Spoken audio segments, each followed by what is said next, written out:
Assalamualaikum warahmatullahi wabarakatuh. Selamat datang di video kali ini. Dan di video kali ini kita akan membahas tahapan mediasi pada proses perceraian. Tahapan mediasi terdiri dari 5, yaitu yang pertama ialah tahapan pramediasi, yang kedua ialah penetapan itikat baik, yang ketiga pertemuan awal dan pengumpulan dokumen, yang keempat pelaksanaan sesi mediasi, dan yang terakhir ialah tahap hasil mediasi. Perlu kita ketahui latar belakang dari adanya proses mediasi pada perkara perceraian, yaitu angka perceraian di Indonesia yang terus meningkat, menuntut adanya pendekatan non-litigasi agar tidak terjadi penumpukan kasus yang membebani pengadilan agama.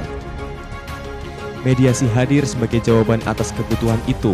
Ia menawarkan ruang di mana dua pihak yang bersengketa dapat berbicara dengan difasilitasi oleh pihak ketiga yang netral tanpa tekanan adversarial yang biasanya melekat pada persidangan. Lebih dari sekedar prosedur, mediasi juga mencerminkan nilai yang sudah lama hidup dalam tradisi hukum Islam, yakni pentingnya islah atau upaya damai sebelum konflik diselesaikan melalui jalur yang lebih keras. Kewajiban mediasi dalam perkara perceraian tidak lahir dari satu aturan tunggal, melainkan dari lapisan regulasi yang saling menopang. Titik awalnya ada di pasal 39 ayat 1 Undang-Undang Nomor 1 Tahun 1974 tentang perkawinan, yang menegaskan bahwa perceraian hanya dapat dilakukan di depan sidang setelah pengadilan berusaha dan tidak berhasil mendamaikan kedua belah pihak. Ketentuan ini sudah secara implisit mewajibkan upaya perdamaian sebagai syarat formil sebelum perceraian dapat diproses lebih lanjut. Di atas itu, Undang-Undang Nomor 3 Tahun 1999 tentang arbitrase dan alternatif penyelesaian sengketa memberikan dukungan normatif terhadap mekanisme penyelesaian sengketa secara damai, termasuk mediasi sebagai instrumen yang diakui sistem hukum nasional. Bagi perkara yang masuk ke pengadilan agama, landasan ini diperkuat oleh Instruksi Presiden Nomor 1 Tahun 1991 tentang kompilasi hukum Islam yang menekankan pentingnya penyelesaian damai dalam sengketa keluarga dalam perspektif hukum Islam. Puncak dari semua regulasi itu adalah Perma Nomor 1 Tahun 2016 yang secara tegas mewajibkan mediasi dilaksanakan sebelum sidang perkara perceraian dimulai, dengan harapan dapat mengurangi beban pengadilan sekaligus memberikan ruang damai bagi para pihak.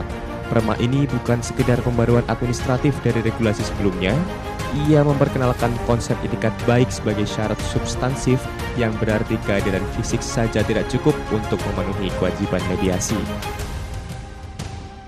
Kita memasuki pada tahap pertama, yaitu pramediasi.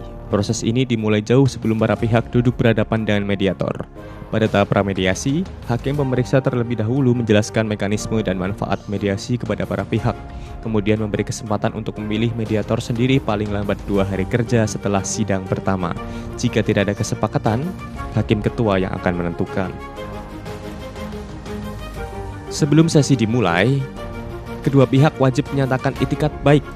Ini bukan formalitas kosong karena pihak yang terbukti tidak beritikat baik dapat dijatuhi sanksi, mulai dari pembebanan biaya mediasi hingga gugatan yang dinyatakan tidak dapat diterima. Memasuki tahap pelaksanaan, mediator mulai bekerja dengan terlebih dahulu mengumpulkan dokumen perkara sebagai bahan pemahaman awal. Seluruh proses ini dibatasi waktu maksimal 30 hari sejak penetapan mediasi, dengan kemungkinan perpanjangan 30 hari apabila para pihak sepakat. Batas waktu ini sengaja dipersingkat dari regulasi sebelumnya yang memberi ruang hingga 40 hari sebagai upaya mendorong efisiensi dan keseriusan para pihak. Pada tahap akhir ini ditentukan oleh hasil yang dicapai. Jika kesepakatan tercapai, perkara dicabut dan perdamaian dikukuhkan secara tertulis dalam akta perdamaian yang mengikat. Jika tidak, mediator wajib menyatakan secara tertulis kepada hakim dan barulah persidangan pokok berjalan. Menariknya, bahkan dalam perceraian yang tidak berhasil didamaikan, mediasi tetap membuka ruang negosiasi atas hak-hak turunan seperti hak asuh anak, nafkah, dan pembagian harta bersama. Sekian penjelasan dari tahapan-tahapan mediasi pada proses perceraian. Semoga dapat dipahami dan terima kasih telah menonton hingga akhir video. Wassalamualaikum warahmatullahi wabarakatuh.